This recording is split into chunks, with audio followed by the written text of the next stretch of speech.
This is kind of crazy how concentrated these guys are. Hey guys, check out the difference between these 3 portfolios and these 2. These portfolios are current, all from 2024, and I'll show you them up close at the end. But that's not the point.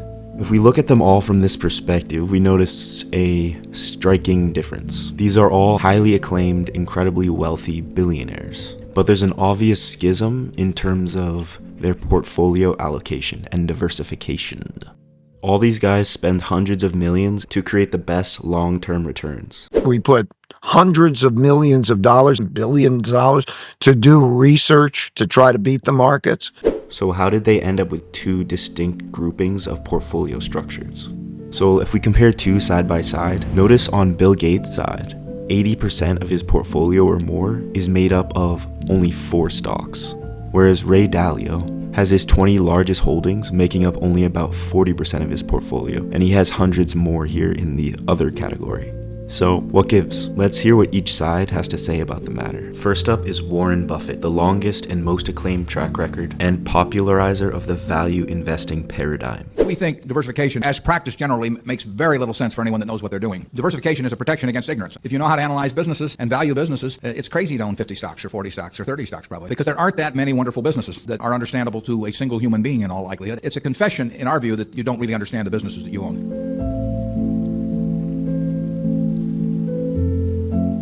Some shots fired there by Warren, but we have a rebuttal. Let's bring Ray Dalio to the stand. He's the founder of Bridgewater Associates, the world's largest hedge fund. The simple thing is to find 15 or 20 good, uncorrelated return streams. A lot of people think that the most important thing you can do is find the best investments. That's important, but there is no great one best investment that can compete with something like this. You can't pick any investments that are probably nobody's humanly capable in an efficient market probably to pick investments that are 5 times as good individually. So it tells me about the power of diversification and balancing risk.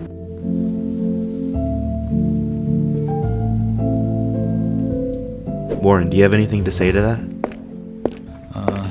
A really wonderful business is very well protected against the vicissitudes of the economy over time and competition. We're talking about businesses that are resistant to effective competition. 3 of those will be better than 100 average businesses. And they'll be safer, incidentally. There is less risk in owning 3 easy-to-identify wonderful businesses than there is in owning 50 well-known big businesses.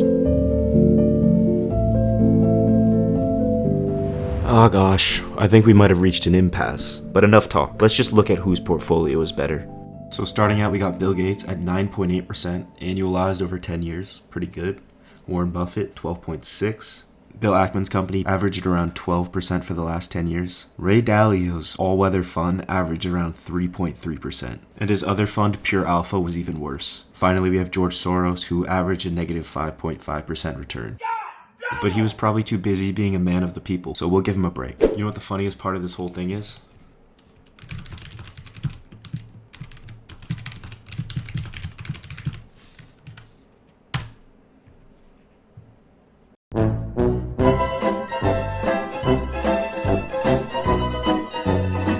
S&P tied the best investors in the world. Here's saying it's 14.7. It's so odd that a dumb ETF that follows a very simple set of rules is able to beat everyone who's operating at scale. But I think there's a particular reason that is, and I'll make a video on it in the future, so you'll see it in your feed if you follow me.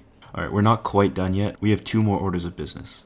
First, I want to explain a core concept behind the theory of diversification that Ray Dalio touched on several times, and then we can close out by admiring these portfolios. Okay, here's a good graphic. As you increase your number of uncorrelated investments, your standard deviation of your portfolio should go down. Even if your return is slightly less, the fact that it's uncorrelated allows you to have higher exposure or even leverage, which is an important thing if you have access to capital. And look what happens. You get charts like this. So this is one of Ray Dalio's funds in the blue.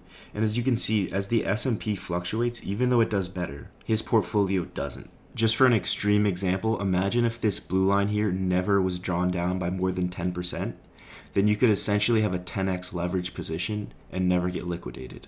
Obviously, no one would do that, but it's an example of how having more certainty over your returns allows you to take bigger risks. The reason why I don't really buy this is because you're just shifting your unknowns. Now you don't have to use the Buffett strategy of measuring future cash flow as much, but now you have to estimate future correlation, which is, to me, just as difficult, if not more difficult. And you can tell his portfolio does have some correlation to the S&P, despite his claim that he's able to avoid such things. And by the way, guys, when it comes to diversification and portfolios and investing, I don't think anyone really has the answer, especially not me. But I think real wealth tends to be made by stringing together a series of successful decades. One big market crash and Dalio might come out ahead. Only time will tell. Alright, thanks for watching, guys. Take care.